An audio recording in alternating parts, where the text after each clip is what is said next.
اهلا بيكم في انمي جديد من الانميات اللي بتحبوها. لكن قبل ما نبدأ ما تنسوش اللايك والاشتراك ويلا نكمل الانمي بتاعنا. بيتكلم انمي النهاردة عن مجموعة طلاب اتنقلوا بشكل غامض لعالم تاني بسبب ملكة العالم ده، وبتطلب منهم مساعدتهم في انقاذ عالمها من الشر، وبتستقصي طالب منهم بسبب ضعف قوته وبتحكم عليه بالنفي المكان خطر جدا، ولكن الطالب ده هيكون اسوأ كوابيسها في العالم بتاعها. بيبدأ الأنمي براجل بيعنف طفل وبنشوفه بيبدأ يضربه بقسوة شديدة والطفل حتى مش عارف يقاوم، وبنسمع الراجل بيضحك وهو بيضربه كأنه مستمتع. وفجأة بيصحى شاب في أتوبيس من نومه على صوت ضحكة شريرة برضه، وبنشوفه مع زمايله من المدرسة وكانوا رايحين رحلة، وبنشوف شغل متنمر هو اللي بيضحك وبيضايق أياكا زميلتهم جدا، واخد منها كتابها ورافض يرجعه، وأياكا بتحاول تاخده لكنها مش بتقدر. وبنشوف زمايلهم جزء منهم مش مهتمين للي بيحصل وجزء تاني بيضحكوا على أياكا. لكن فجأة بيقوم الولد اللي كان بيحلم من شوية وبيتدخل وبيطلب من شوغو يرجع لها كتابها، وبنعرف ان اسمه ميموري، لكن بيستهزأ شوغو بيه، وبنشوف ميموري توتر جدا وبيرد وهو قلقان ان خلاص اياكا متضايقة، فبيفضل شوغو يضحك بكل سخافة ومش بيهتم لكلامه. لكن بيتدخل واحد تاني زميلهم وبيأمره انه يديها الكتاب، فبيتضايق شغو جدا لكنه بيسمع كلامه وبيديها الكتاب في الاخر. وبيفضل شغو بعدها يضايق كل اللي حواليه، فبيقوم المدرس وبيقوله انه من الاحسن ليه انه يوقف تنمره على زمايله. وفجأة من غير اي مقدمات بيلاقوا نفسهم اتنقلوا لمكان غريب وما بيبقوش فاهمين ايه اللي بيحصل. وفجأة بتظهر لهم واحدة وبتعرفهم بنفسها وبتقول لهم انها الملكة فيشس، وبتقول لهم انهم هم الامل في القضاء على الشر، وبيكونوا كلهم مش فاهمين ايه اللي بيحصل. لكن بتكمل الملكة وبتقول ان لما شر امبراطورية الشيطان بيظهر بيستدعوا ابطال من عالم البشر علشان ينقذوهم، والمرة دي الاختيار وقع عليهم، وبيكونوا كل الطلاب مصدومين وفاكرين ان اللي بيحصل مجرد حلم او خدعة سخيفة. وبيتكلم تاكتو وبيسألها ايه اللي هيخليهم يساعدوها اصلا، فبتجاوب انهم لو عاوزين يرجعوا لعالمهم لازم يساعدوها وينتصروا.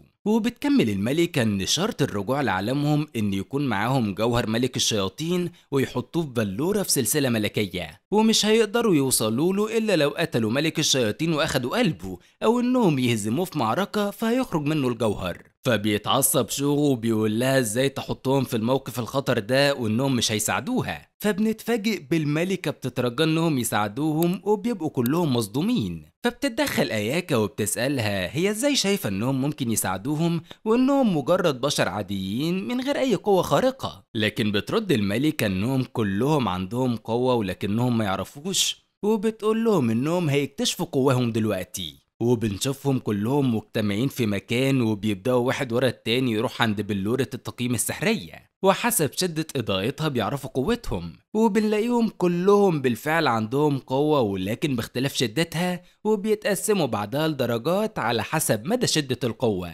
وبتكون الملكة مبهورة جدا بقوتهم ومبسوطة ان كل القوة دي هيستخدموها في محاربة الشر. وبيجي دور ميموري وبنتفاجئ بالبلورة بتنور بلون بنفسجي لأول مرة، ولما بيسأل الملكة ده معناه ايه بنلاقيها بتتجاهله تماما، فبيتضايق وبيعرف انها اقل درجة فبيفهم وبيمشي. وبعدها بتعلمهم ازاي يعرفوا تقييماتهم بتعويذة سحرية، وبنشوف ميموري بالفعل اقل واحد فيهم وعنده نفس قدراتهم كلهم ولكن بمعدل اقل كتير. وبعدها بتأمره الملكة يتحرك لمكان معين وبتقوله انه بما انه اقل واحد في الابطال وان البشر من النوع ده هم بيقدروا يتعاملوا معاهم وما بيكونش ميموري فاهم هي تقصد ايه، وبتبدأ تشرح له ان في العادي بيقتلوهم لكنهم قرروا يدوهم فرصة، وبتقول له ان الدايرة اللي واقف عليها هتوديه المكان عند الاطلال لكنه لو قدر ينجو منه ويوصل للسطح فهم هيسمحوا له يعيش عادي. فبيسأل ميموري لو ان المكان ده خطر، فبتقوله ان في ناس كتير بتروحه لكن نادر ان حد يرجع منه، وبتقوله بعدها ان المكان ده اسمه ارض التخلص، فبيتصدم ميموري وبيخاف جدا، وبيقولها انه ممكن يستخدم مهاراته وتقوى مع الوقت لكنها بترفض من غير حتى تفكير، وبتقوله انه هيبقى مجرد عائق في طريق باقي الابطال. فبيحزن ميموري جدا وبييأس خلاص، لكن فجأة بيروح له واحد وبنعرف ان صاحبه ياسو اللي بيساعده دايما، وبيفرح ميموري اول ما بيشوفه لكنه فجأة بيكلمه بتكبر وبيقول له انهم ما بقوش اصحاب وانه لازم يحترمه لان درجته اعلى منه بكتير وبيسيبه يمشي. وخلاص بتبدأ الملكة في الطقوس عشان ينتقل لأرض التخلص، وبتقوله إن كل اللي بيتنقلوا لهناك بيبقى معاهم أداة فريدة عشان تساعدهم شوية، وبترميله شنطة صغيرة بكل تكبر وبتقوله إن هي دي أداته. فبتتكلم أياكا وهي متعصبة وبتقوله إنه حتى لو ضعيف فما ينفعش يتخلوا عنه، لأن كان ممكن أي حد منهم يكون مكانه. لكن بنشوف الملكة راحت لها وضربتها بكل عنف خلتها تقع على الأرض، وبترجع تتكلم تاني كأن مفيش أي حاجة حصلت، وبتقول لهم يشوفوا زميلهم الضعيف لآخر مرة. فبيتعصب ميموري جدا وبنلاقيه بيحاول يستخدم قوته وبيهجم عليها، لكنها بتتصدى لهجومه بكل سهولة وبتقول له إن لمصلحته إنه يوفر طاقته للي هيقابله في أرض التخلص. وفجأة بيهجم عليها تاكتو وبنشوف هجومه شديد جدا لكنه برضه ما بيأثرش فيها، فبيقول لها انه بس كان بيجرب قوته. فبترد عليه انه محتاج ياخد باله هو بيوجه هجومه فين بعد كده، وبتكلم ميموري وبتسأله لو عاوز يقول حاجة أخيرة، فبيبدأ ينهار واخر حاجة بيقولها وهو متعصب جدا انه لمصلحتها انه ما يرجعش عايش من هناك.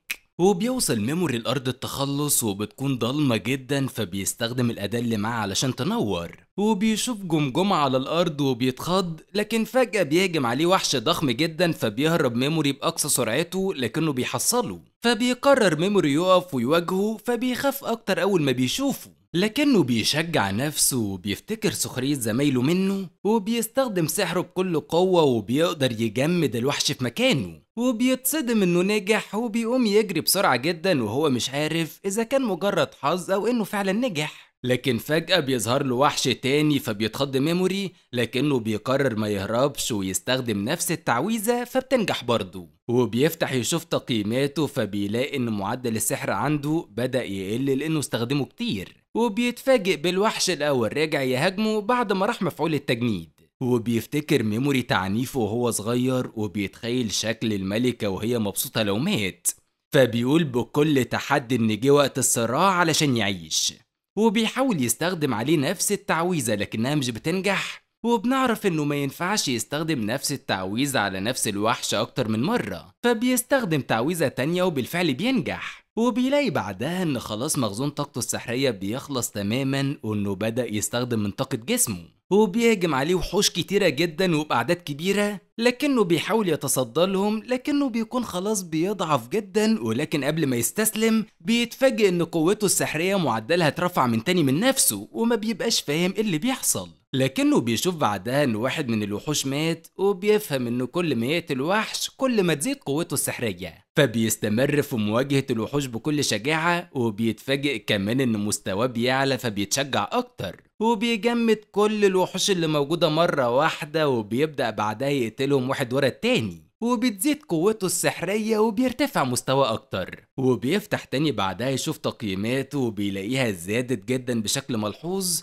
وبتستمر في الزيادة لأن لسه في وحوش بتموت بسببه. وبيروح مفعول السحر من على مجموعة منهم، لكننا بنتفاجئ إنهم مش بيهاجموه وبيهربوا بسرعة من الاتجاه التاني. وبيبدأ ميموري بعدها يدور على مصدر أكل وشرب لكنه مش بيلاقي أي حاجة، ومش بيكون قدامه أي حل غير إنه ياكل من الوحوش اللي قتلها لكنه مش بيستحمل. وبيروح للشنطة اللي كانت معاه وبيلاقي لون البلورة اللي عليها اتغير، وفجأة بيحسها بقت أتقل، فبيفتحها وبيتفاجئ بأكل وحاجة يشربها وما بيبقاش عارف هو عمل إيه أصلا علشان يظهروا. وبنشوفه بعدها واجه وحوش جديدة وهزمهم كلهم، وبيستمر مستواه في الزيادة. وبيكون ميموري متأثر لأنه بقى بيقتل بكل سهولة ومن غير أي رحمة، وبيفتكر وهو طفل قد إيه كان بيعاني وكان بيتمنى يقتل السبب في معاناته بالرغم من إنه كان مجرد طفل. وبيفتكر برضه إن اللي أنقذوه من معاناته هو عمه وزوجته، وإنه بقى سعيد معاهم جدا واتمنى إنه يكون زيهم. لكن بنشوفه دلوقتي وهو بيقول إن من الواضح إن مصيره هو إنه يكون قاتل،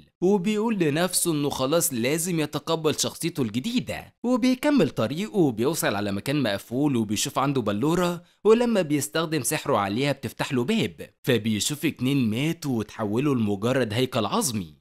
وبيشوف جنبهم شنطة مليانة مجوهرات، وبيفكر انه اكيد هيحتاجها لما يخرج من ارض التخلص، وبياخدها. وبيبدأ يستكشف باقي الاماكن المقفولة كلها، وفي واحد منهم بيشوف هيكل عظمي برضه وبيلاقي جنبه رسالة هو سايبها، وبيكون كاتب فيها انه كان من الابطال وقوته كانت شديدة، لكن الملكة اجبرته يروح لارض التخلص، وبنعرف انه كان معروف ببطل الظلام. وبنلاقيه بيوجه كلام للي بيقرا الرسالة وبيقول له انه لو معتقد انه هيقدر يخرج من ارض التخلص حي، فهو عاوز يأتمنه على حاجة موجودة في الشنطة جنبه. وبالفعل بيبدأ ميموري يشوف الشنطة وهو بيفكر قد ايه الملكة دي شريرة وقاسية، وبيصمم انه لازم ينتقم منها. وفي الشنطة بيلاقي كتاب سحري محظور، وبيلاقي كمان ورقة سحرية لكنه ما بيفهمش اللي فيها، وبيفكر انه لو قدر يفك شفرتها ممكن تكون حاجة يواجه بيها الملكة. وفي الكتاب بنشوف ان بطل الظلام كاتب بدمه انه لازم يحذر من اكل الارواح،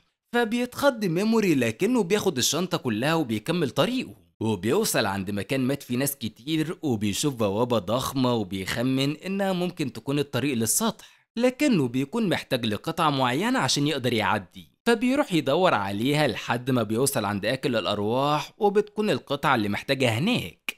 وبيحاول ميموري يتحرك تجاهه بحذر، لكن أول ما بيبقى قدامه بيلاقي هجوم شعاعي مفاجئ، وبيتصاب ميموري في ايده وبيستخبى من تاني. وبيبدأ يفكر ازاي ممكن يوصل للقطعة من غير ما يموت، وبيعرف ان اكل الارواح هو سبب عدم رجوع اي حد للسطح، فبيقول انه لازم يجهز خطة محكمة لو عاوز فعلا ينجو. وبنشوف عند سطح الاطلال واحدة من الابطال، وبتقول انها هتقعد تستنى باقي الفريق هناك. وبنرجع لميموري وبنشوف ان اكل الارواح اتحرك من مكانه ورايح يواجهه، وبيبدأ ينزل مادة لزجة وبنلاقيها بتتحول لأشباه بشر ماتوا قبل كده وبيتحركوا تجاه ميموري. فبيستخدم ميموري سحره لكنه ما بيقدرش يقتلهم لأنهم حتى لو ميتين فهم كانوا بشر. وبنشوف آكل الأرواح مستمتع بمعاناته جدا وبيقربوا من ميموري أكتر، وبيكون لسه مش عايز يخلص عليهم وبينهار أكتر وأكتر بسبب حيرته. وبيكون آكل الأرواح مبسوط جدا من اللي هو شايفه، فبيهجم عليه ميموري فجأة، وبنعرف إنه كان بيمثل الضعف علشان يلهي أكل الأرواح، ولما يهجم عليه ما يقدرش يدافع وبالفعل بينجح. وبنشوف ميموري بيتكلم بكل قوة وبيقول إن القتل لازم يتواجه بالقتل وبدون رحمة، وبالفعل بيقضي ميموري على كل اللي حواليه، وبيبدأ بعدها يقضي على أكل الأرواح بسحره وبيدمره. وفجأة بيخرج منه كل الأرواح اللي قتلها، وبنشوفهم كلهم بيكلموا ميموري وبيهنوه على إنه قدر يهزمه، وبيطلبوا منه إنه لازم يقضي على الملكة. وبنشوفه بعدها بياخد القطعة اللي محتاجها من أكل الأرواح وبيروح بيها للبوابة، وبالفعل بتفتح. ولحد هنا بيكون خلص الجزء ده من الأنمي بتاعنا النهاردة، واستنونا في الجزء اللي جاي. سلام.